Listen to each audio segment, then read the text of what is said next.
Coming to you from the West Coast, this is Politicos. Today is September 21st, 2017, and this is episode 53. Politicos is the podcast that explores what's happening in British Columbia and across the country. If you haven't already, make sure to subscribe and leave a review on Apple Podcasts. Or why not this week, leave us a 5-star review on Facebook, because that's a thing. And speaking of, that's where you can find us, as well as Twitter, where we're at PoliticosPod, and support the show at patreon.com/Politicos. I'm Scott. And I'm Ian. Today's show, we're going to talk about the NDP getting big money out of politics, but I guess replacing it with government money. And then we have an interview with Josh Paterson, the executive director of the BC Civil Liberties Association, on their efforts to try to get justice reform going in the province. But first, as we have to always do now, we're going to thank our premier sponsor, Lindsay Teds, for helping make the show possible. First up, BC's Fistful of Dollars. And I don't care if you don't get that reference, it's a Wild West thing. This week on Monday, the BC NDP finally introduced its Ban Big Money bill. It was Bill 3, which actually is the lowest numbered bill they could get it, because Bill 1 had to be the supremacy of parliament thing. Bill 2 had to be the budget, because in this situation, if they didn't pass the budget, we'd have a shutdown, because apparently that's a thing in BC. So it feels late, and it feels like it's been dragging on, but realistically, it is only the second week of government. Yeah, they took a fair bit of heat for delaying this, and, well, it wasn't helped by them saying, more or less, we're thinking about possibly delaying this a bit.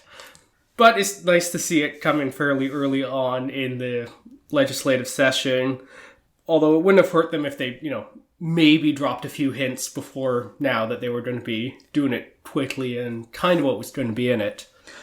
So let's get in through the uncontroversial things first and get those out of the way, because they're the obvious ones. This ends corporate and union donations to political parties. It limits individual contributions to $1,200 a year, which is one of the lowest in Canada. Quebec has a $100 personal limit, which is incredible, but they have a long controversial story of how they got there. Corruption.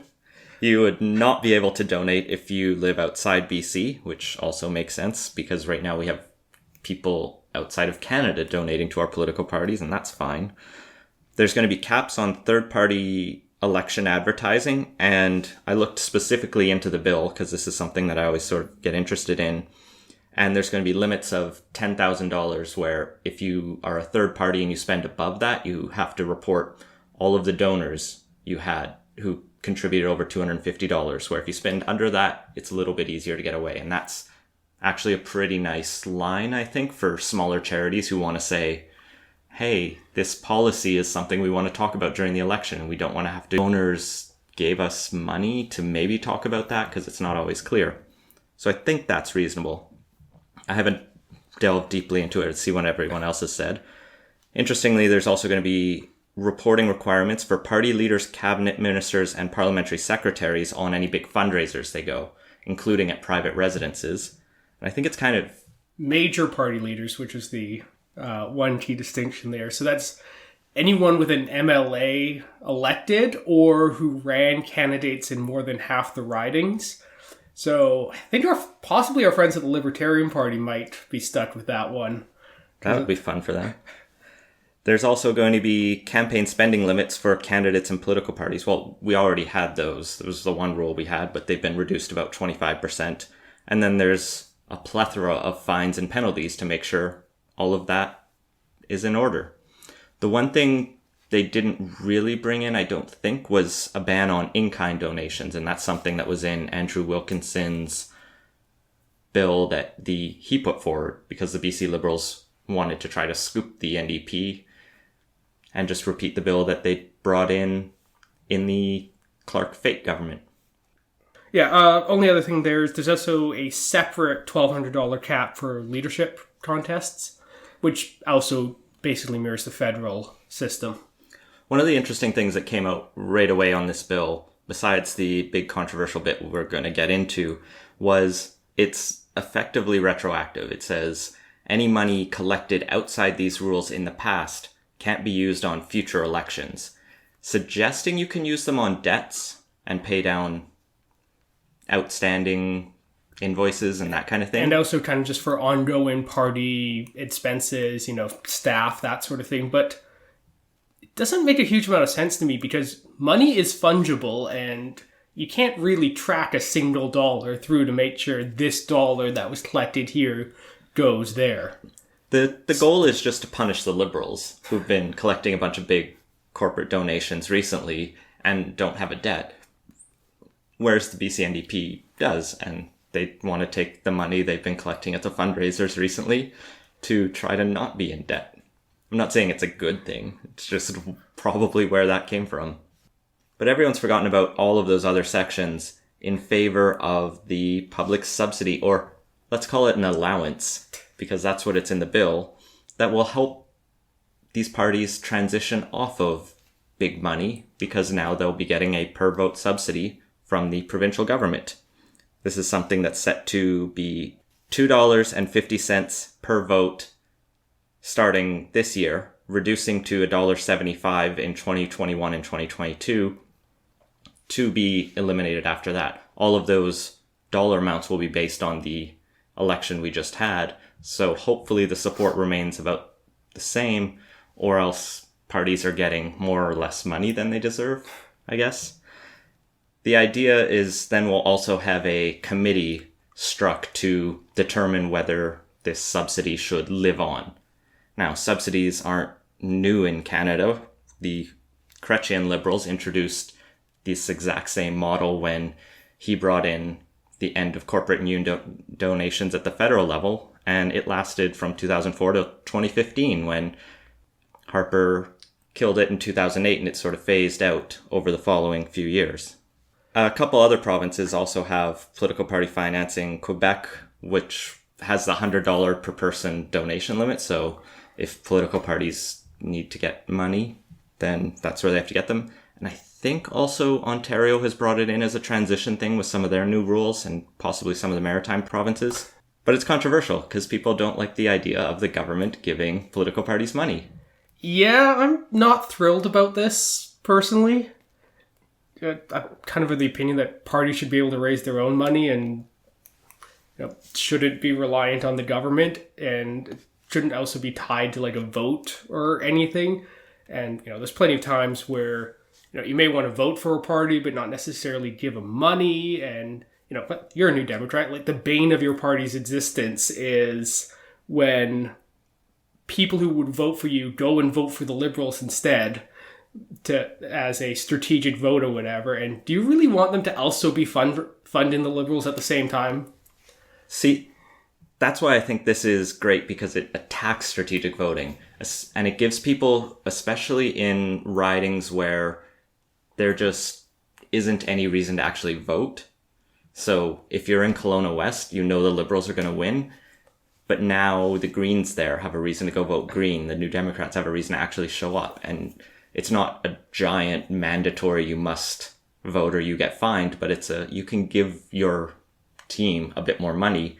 And in some of those closer elections, you could go, well, maybe it's better that they just get a bit of money based on my vote, then my vote probably won't actually make a difference on whether my candidate wins or not. It still seems to be one of those things you could probably separate out and have it little more cleaner between the two. And, it wouldn't be, we'll say have a box on the provincial tax form that you check, and then $2.50 gets added onto your taxes or whatever, and then whatever that pool is, however many people check that box and contribute to that fund, gets split among the parties proportionally to their vote, or something like that. The problem is that's not as private. I agree that there could be a different model of public financing, because there are the issues you're sort of talking about. On the broader question of should we have political party financing, I'm still pretty supportive of it, because I like this idea of balancing the leveling the playing field. Well, it's a redistribution of the wealth we collect as a society, which mostly comes off the back of the rich and the corporations. And instead of having that go to the ones they choose, it's sort of a popular vote of where the money goes to, rather than who can wine and dine the most and sell influence. Well, that is, of course, if your party actually gets enough votes to qualify for this. And regarding the privacy thing, it's still more private than the current tax credit that we give for political donations, which has an explicit party receipt on it, whereas this would just be I want to support parties in general, and then my anonymous vote will determine how that goes. Just for the background weedsy details, because that's the kind of thing we like to do, the cutoff that the BC NDP has proposed is you have to get at least 2% of the votes in the entire province or 5% of the votes in your constituency to qualify for this per vote subsidy, which actually means a lot of political parties could qualify. I think the Conservatives beat 2% province-wide. Maybe not this last time, but they only ran something like 10 candidates. I don't think they quite hit 2%. Maybe the time before. We'd have to double-check that one.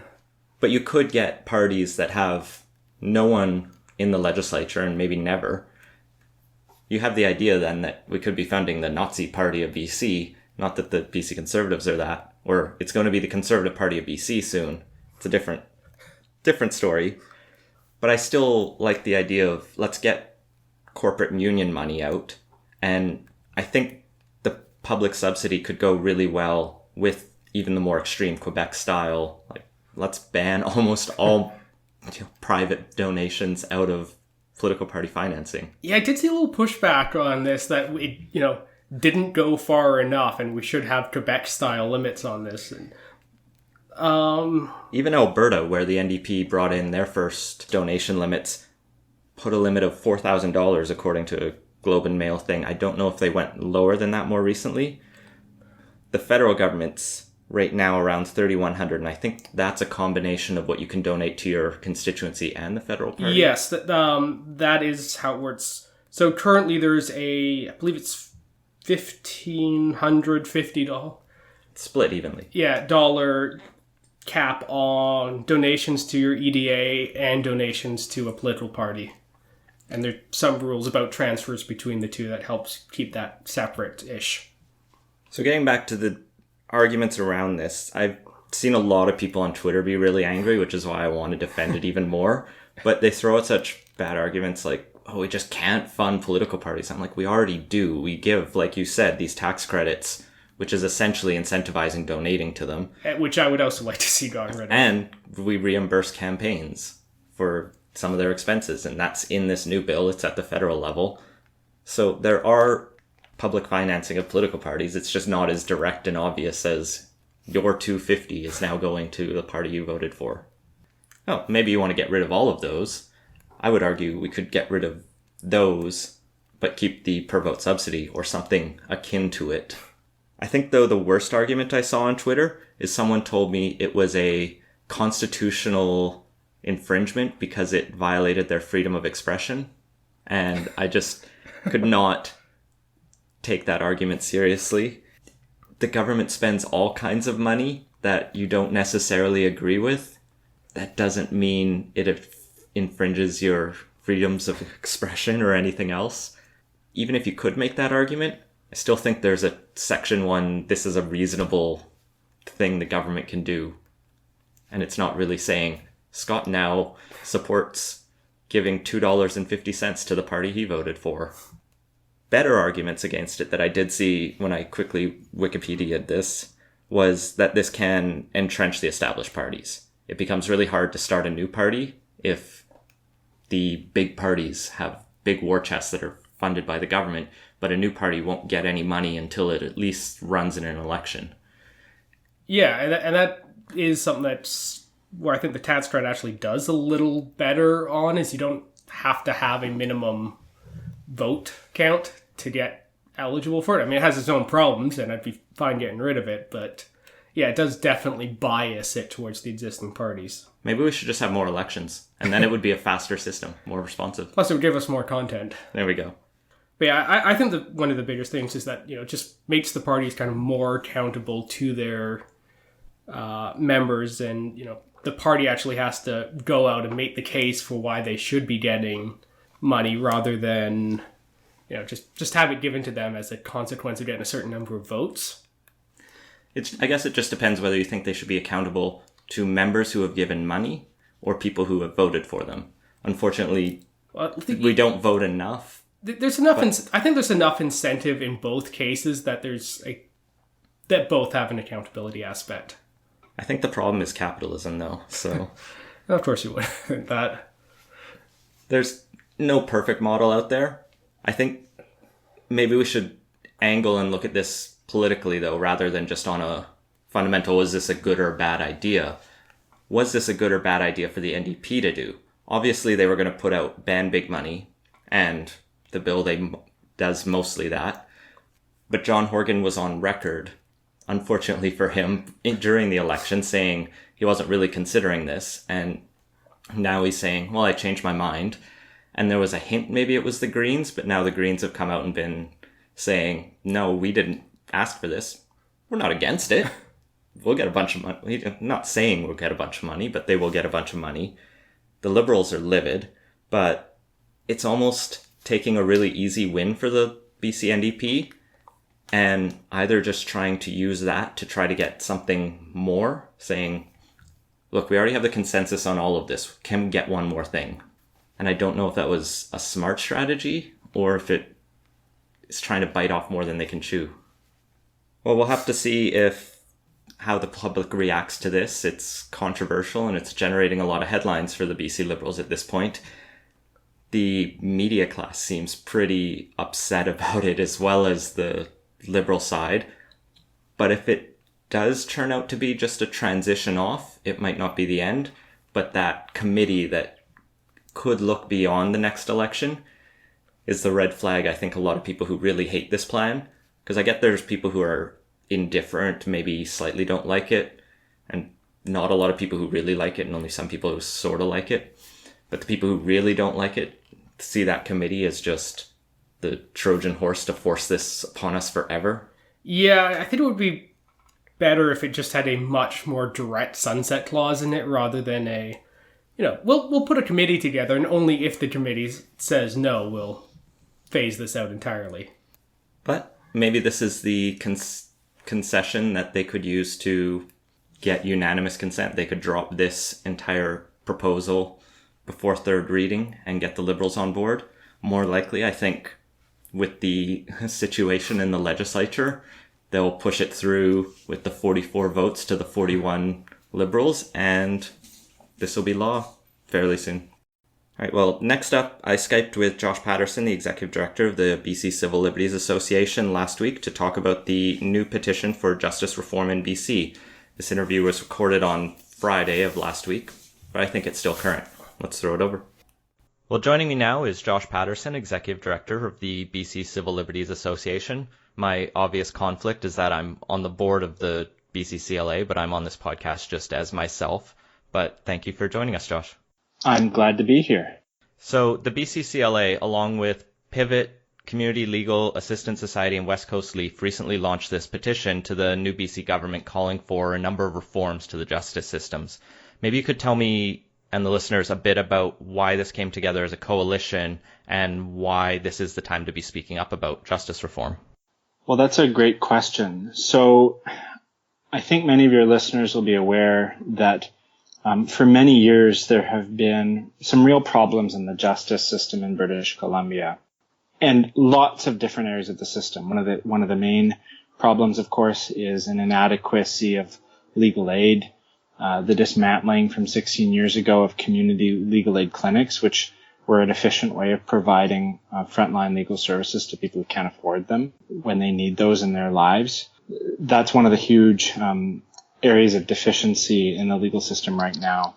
But there are many, many more, from the way in which First Nations folks are treated by police to unfairnesses within the correctional system. There are just a lot of different things that need resolving in the justice system. The previous government did take some action on justice reform. They were engaged in trying to reform and streamline the family law system.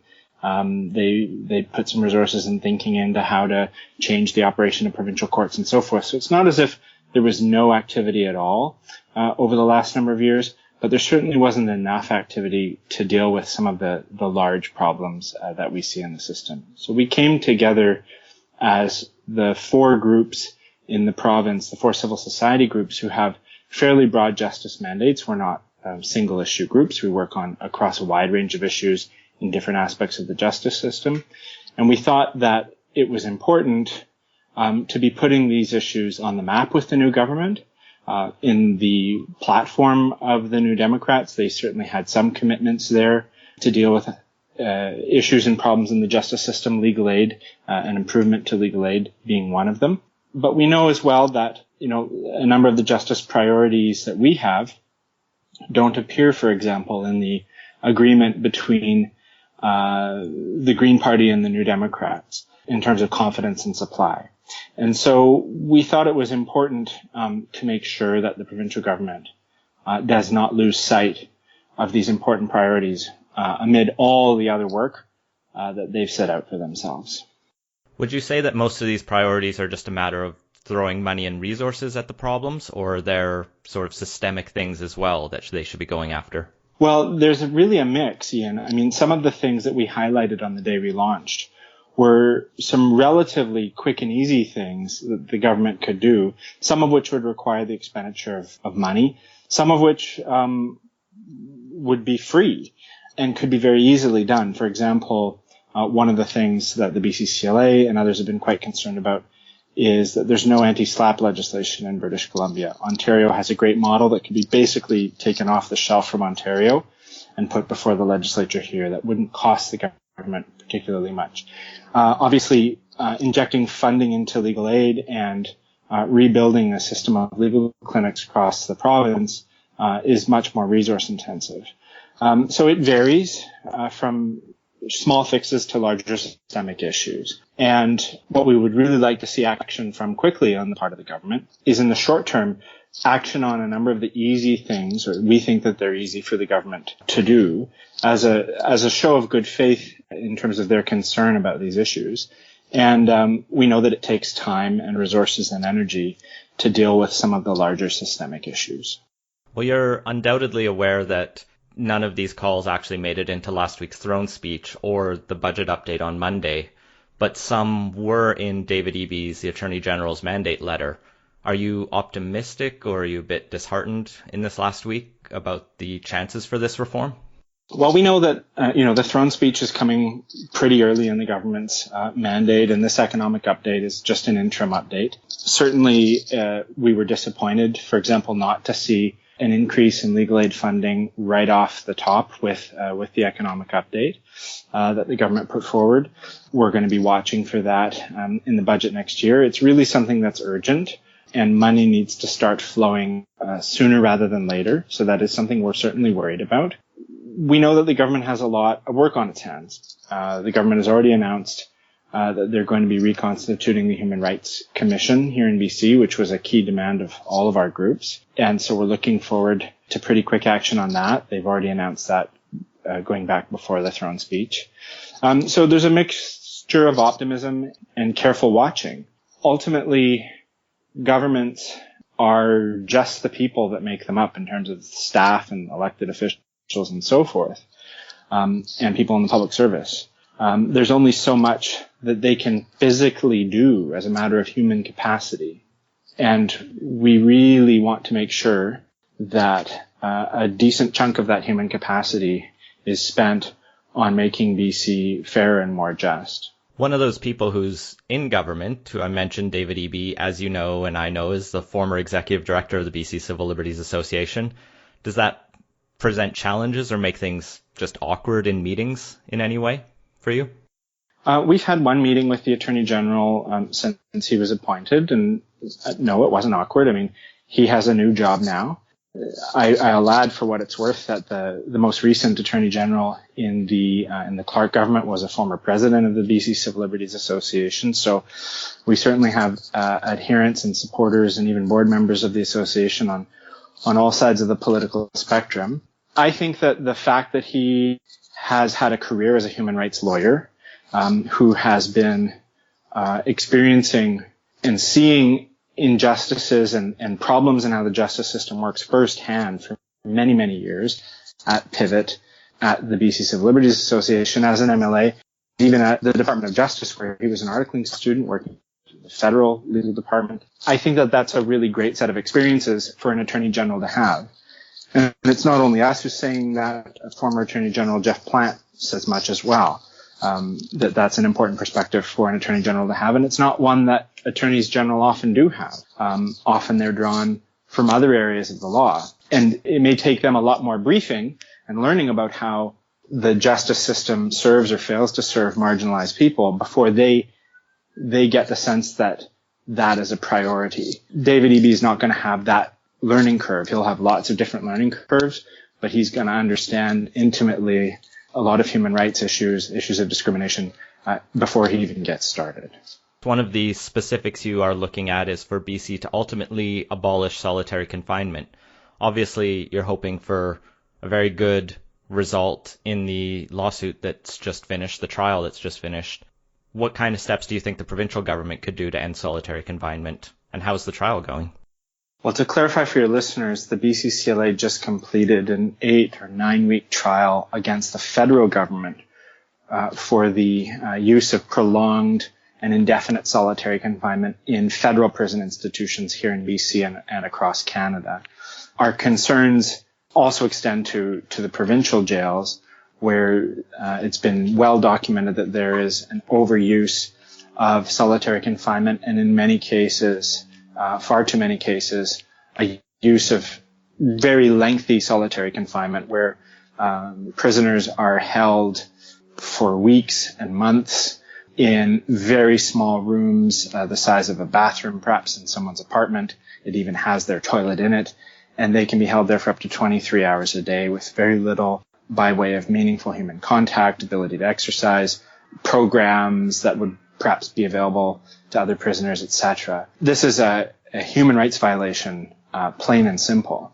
The United Nations Special Rapporteur for Torture calls prolonged solitary confinement and indefinite solitary confinement torture. And so what we have said is that we want the provincial government to commit to the eventual abolition of solitary confinement in provincial correctional facilities and the use of alternatives. And in the meantime, on the way to getting there, that they commit to abiding by the international standard called the Mandela Rules, which have been adopted at the United Nations and which state that solitary confinement should always be used as a last resort and never for more than 15 days at a time, that there needs to be independent oversight on the use of solitary confinement. By the way, there's been a huge lack of oversight, a shocking lack of oversight in the provincial correctional facilities, which the BC Ombudsperson revealed in a report not too long ago. So we recognize that it takes time to redesign and to retrain correctional officers, to redesign prisons and so forth. What we want to see from the government in the short term is a commitment to moving in that direction. We hope to be having a meeting with the Solicitor General, who is responsible for prisons, in the near term, along with other groups, and that's certainly the recommendation that we're going to be making to them. Is there anything else you want to highlight from the petition and the sort of calls to action you have out there? Sure. I mean, it's hard to pick because there are such a wide range of priorities. Certainly, what we did see in the budget was a significant commitment financially to the overdose crisis and to coming up with solutions for that. So that's something that's critically important. Access to information reform, something that doesn't necessarily get a lot of headlines unless things are going really bad or there's some kind of scandal around deleting documents. But one of the things that the unfortunate trends that we saw in the last government, and to be honest, it's something I think that crops up in governments across the country, is a failure to document decisions. For example, making decisions orally without reducing anything to writing for the purpose of evading access to information requests later on. We would like to see reforms to access to information that would include a positive duty to document for public bodies, that would give more teeth to the information and privacy commissioners to make sure that they're able to enforce the right of British Columbians to get access to public information. We think that that's really key to democracy. A big part of our work has to do with discrimination by police forces against people on the basis of race. And every time we travel, particularly in northern and rural British Columbia, but it's also a significant problem in urban British Columbia, we hear stories about racial profiling against Indigenous people, discriminatory treatment, or allegations of discriminatory treatment on the basis of race by police. And although the RCMP are federally run, they are our provincial police under provincial contract. Ultimately, they are the province of British Columbia's police force. And we think that the government needs to take action to deal with systemic discrimination by police against racialized groups and against Indigenous people in British Columbia. It's really hard to tackle that problem right now because the police don't collect or release data on how they treat different people according to race. Oftentimes they'll say that well, that's because we have bias-free policing, and so we don't take account of that when we're engaged in policing. Well, that's not a good enough answer, frankly, and it does not allow police or the public or government to verify whether or not different groups are receiving equal and fair treatment from the police. So that's a really important priority that we're going to be talking with the province about as well.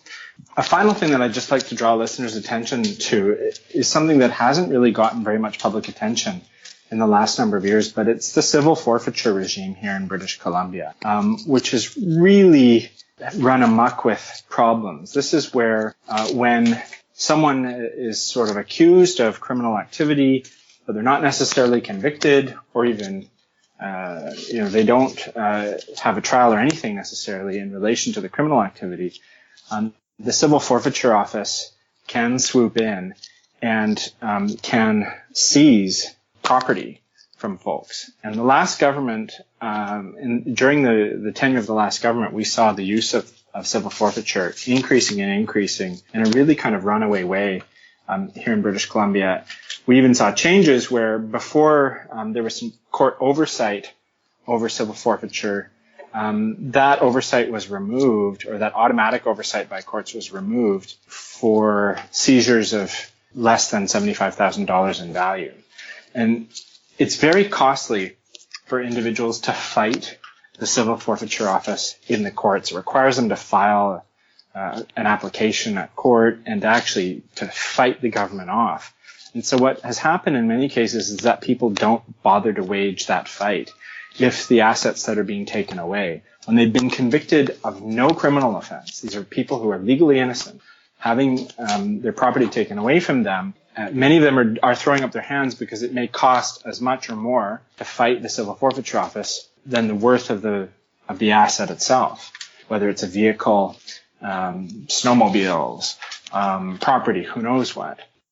So it's really problematic, and there needs to be judicial oversight restored to that process. The burden really needs to lie on the government to justify why property ought to be seized. And in the way the system is right now, if the government wants to take your stuff from you when you haven't even been convicted of something, it's your burden to show why they shouldn't be able to take it away, or why you should have a right to keep it. That just turns the rule of law on its head. And so it's not something that we hear about a lot in the news lately, but it's something that with a few small changes to the legislation could be made a lot fairer for British Columbians. Right. I remember a John Oliver segment from last year or the year before on civil forfeiture in the U.S. And you watch his show and it's just, here's all the things wrong with the U.S. and it's easy to feel really smug in Canada as though our country is perfect. But as I think these recommendations highlight, we have a long way to go. I think that's right. And I mean, in the U.S., police forces were essentially using this as a way of generating significant revenue for themselves. Here, too, it's been a significant source of revenue for the BC government, preying on folks who don't have the resources to defend themselves in court and who are innocent, who are legally innocent. And so, definitely there needs to be some change. I don't think we can ever sort of look south and kind of be smug about, well, things are not as bad here in terms of whether it's racism, whether it's the way police behave, whether it's injustice, in the way that governments treat individuals. We've got lots of problems here in British Columbia and in Canada, and I think it's important that we tackle those on our own terms and not be satisfied or smug if in certain things, we may have less of a problem than other places in the world. Well, I think that's a good place to end it on. Maybe you can just close with telling people where they can find more about the BC Civil Liberties Association and where they can sign the petition. Folks can visit us online at bccla.org, and they should find a link to that petition right on the front page of our website about justice reform. Moving on to Twit Takes. The Federal Conservative Party never misses an opportunity to cede the moral high ground, as MP Jerry Ritz referred to Catherine McKenna as Climate Barbie, a meme that's been floating around the right-wing internet for a while, and, well, now a former minister is thrown about. I didn't know this had been floating around the right-wing web of Canada politics. Jerry, for whatever reason, saw an article from Yahoo Finance, I think it was, talking about how industrialized countries are not on pace to meet Paris climate commitments, and he felt compelled to retweet this with the text, "Has anyone told our climate Barbie?" exclamation mark. He was called out pretty quickly on Twitter, and people screen capped the hell out of that, as you do, because within 20 minutes he'd apologized and deleted it, and was widely condemned from both his party, from people like Michelle Rempel and leader Andrew Scheer, to across the aisle, where everyone said there's no place in our politics for this kind of blatantly sexist language. Kind of just one of those bozo eruptions that happen so often. Jerry Ritz has announced he's going to be retiring soon and leaving politics, so maybe he's just got the filter a little lower than he should. Yes, I could be wrong on this, but I think the term might have originated with the Rebel, or definitely in that kind of part of the web. So yeah, Scheer did condemn this, although it took a little longer than I think people were hoping for. But I think this is actually just kind of interesting, following off some of the other comments by other Conservatives recently that have gotten them a fair bit of bad press. And this isn't the sort of thing you probably would have seen under Stephen Harper. He, for all of his flaws, kept a lot more message discipline among his caucus. And, Andrew Scheer's being called Harper with a smile, but he really seems to just be kind of less effective shitty Harper. Yeah. Which, some people probably find redundant, but at the very least, you probably wouldn't have seen this under Harper, and Scheer just doesn't really seem to have that same level of control over his caucus, for better or ill. I think Scheer doesn't endorse this comment, but he endorses more of the idea of caucus freedom a little bit more, and some of the more socially conservative ends of his caucus he's more personally supportive of, and so he knows those people need some room on the leash to express themselves, as it were, the Brad Trosts of the world. That leash loosening has knock-on effects of letting the bozos sometimes spout, I guess, right-wing talking points. And also giving the Liberals a great opportunity for a fundraising email, which came out less than a day later, highlighting these. Please tell me they've released an actual climate Barbie where she's got green eco-justice something on, or that would be a fantastic marketing opportunity. Just lean into it kind of thing.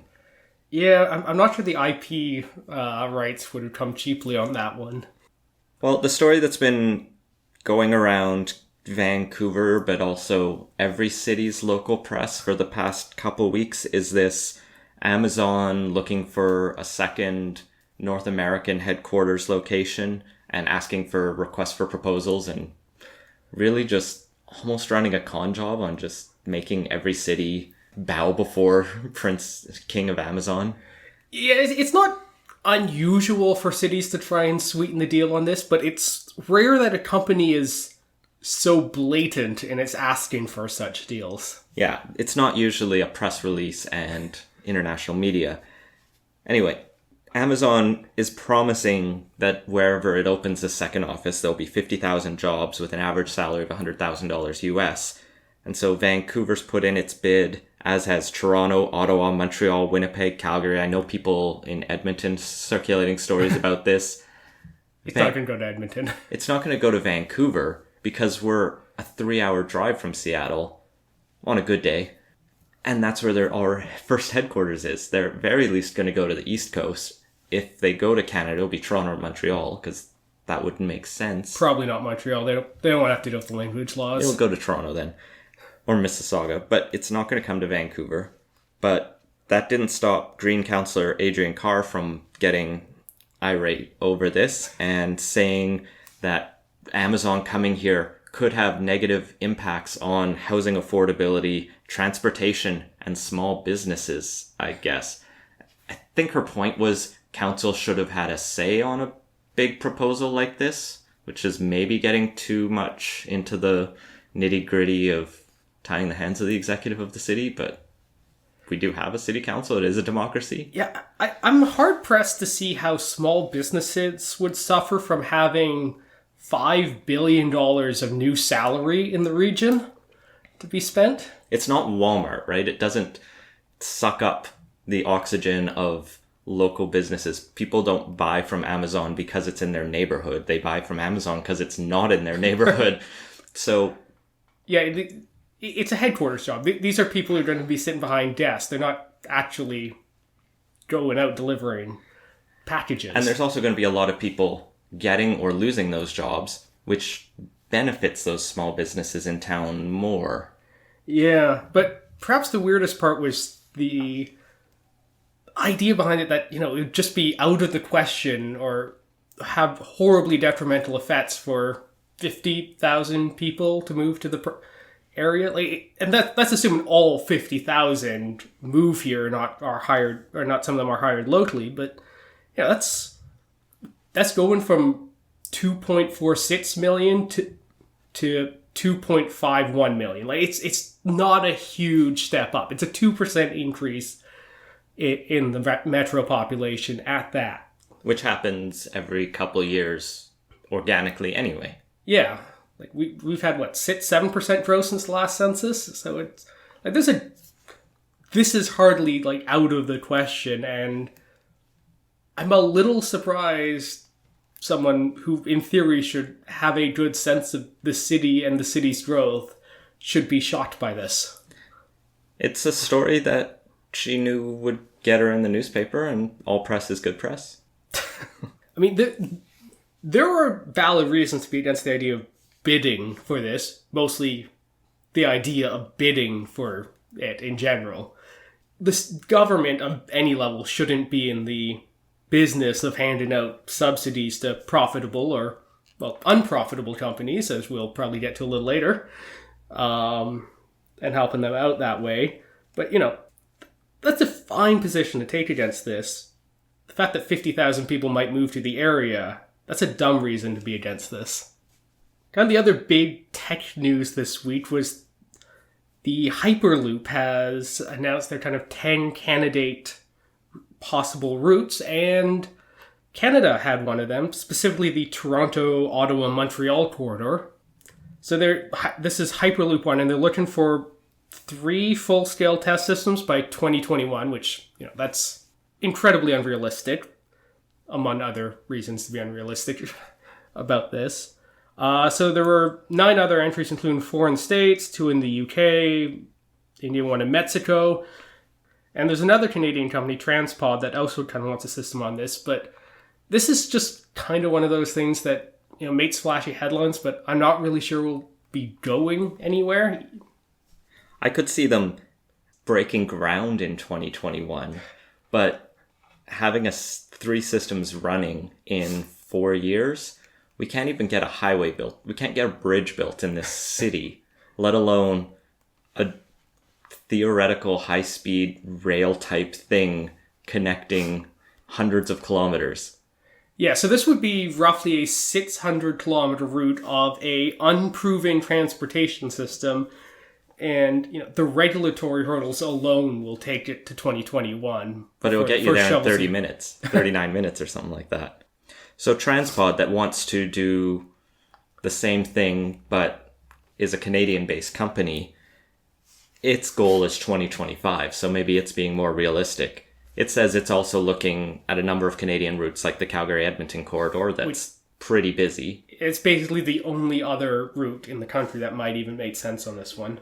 So their estimate for construction costs is $25 to $29 million per kilometer, which they say is half the cost of high-speed rail. I don't know how much high-speed rail costs. Maybe that's true. Typically, I believe it's at around $100 million per kilometer. So it's actually, they might have underestimated the cost of high-speed rail. They're also pricing a theoretical technology that hasn't been proven. They have said they're in discussions with the province of Alberta and the city of Calgary to start constructing maybe some test tracks to see if it's possible. Yeah, and that's the thing about this is I haven't kept up a huge amount on the Hyperloop stuff since the initial kind of white paper was released, but there's several big question marks on this that weren't really addressed in there, and they were pretty optimistic on what they priced it at in that. And I mean, the original one claimed a $20 ticket, and I think 80 is a little more realistic at that, but there's a lot of stuff that wasn't really taken into account or kind of hand-waved away, like thermal expansion being a pretty easy one. The original paper just had it, we'll have some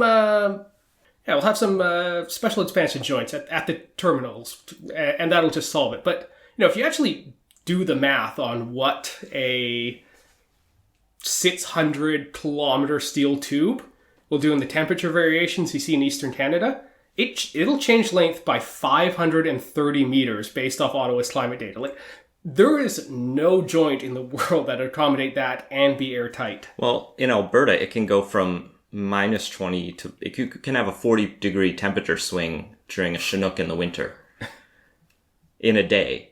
So there's the slow kind of temperature swings that maybe they could accommodate in California or even out east.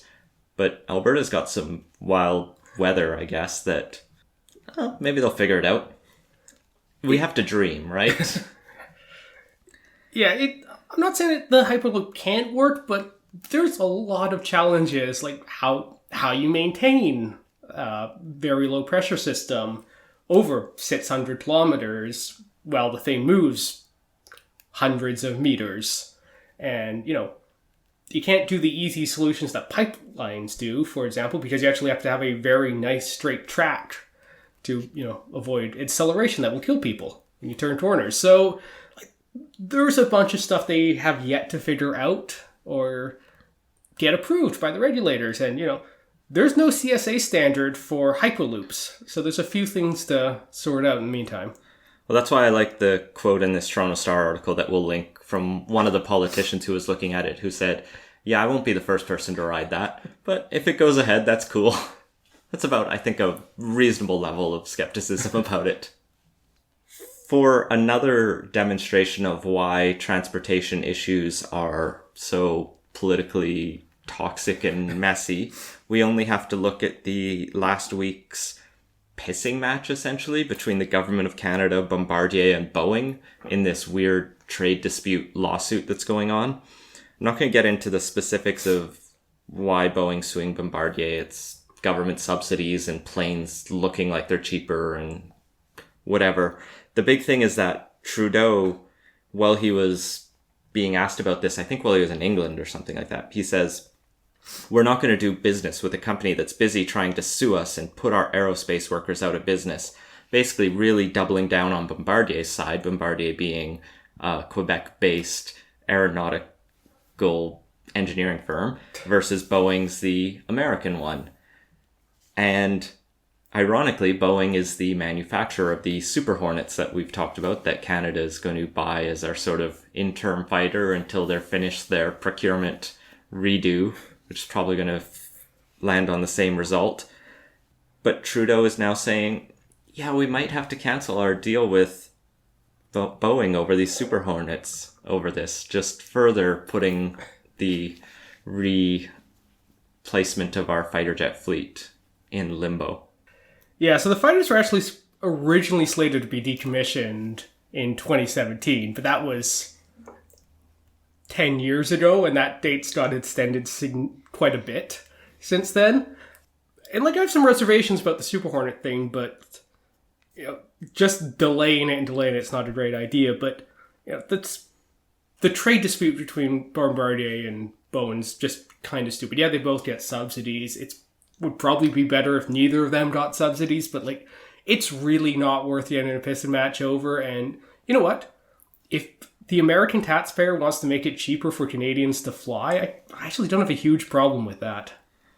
Well, and the other thing that's ridiculous about this to me is at some point in the size of a company, you get big enough that there will inevitably be multiple lawsuits ongoing with different companies and different governments at any point. So to say, we're not going to do business with a company that's suing Canadian businesses seems like you'd shut off a lot of different avenues of work. Google has been in some pretty high profile lawsuits in Canada. No government in Canada was like, gonna not work with Google execs if they came knocking. You compartmentalize these lawsuits because they're not fundamentally trying to destroy our country. They're business disputes, and you let them be that. Yeah, and Bombardier has a massive amount of problems, and it's probably not in our long-term interest to keep shoveling money at this horrible, unprofitable company. What will solve the problem, though, Scott, is if the union, Unifor, well, they actually did, walked out of Bombardier for a day to try to teach Boeing a lesson. Which I'm sure made the Boeing execs really, really happy, because there is nothing like their competition having a self-inflicted wound to make Boeing's life just a little bit easier. Yeah, I tried to see what the coverage of the actual protest rally that this union had was, but it was all pre-announcement kind of coverage. Market Insider did call the plan mystifying, as though they weren't quite sure how this was going to affect Boeing, but, different strategies for different campaigns. Yeah, this is mystifying, I think is probably the best way to describe it. And I just cannot see the union's thought process on this one. It's going to make Bombardier's problems worse. And, if I was looking at, possibly buying a C-Series jet or possibly buying a Boeing jet, and, one of them was having a major labor dispute and one of them wasn't, I'd probably be looking at the one that wasn't just a little more closely. And this is kind of the stop or I'll hold my breath sort of threats. That, not credible when a 2-year-old does it, and even less credible when a major union tries it. Right. Well, a pox on all their houses. Well, moving back to British Columbia, looks like we probably have our first official candidate for the leadership of the Liberal Party. Diane Watts is going to hold a special event and announcement on Sunday, where basically everybody expects her to announce she's going to run for leader of the Liberal Party.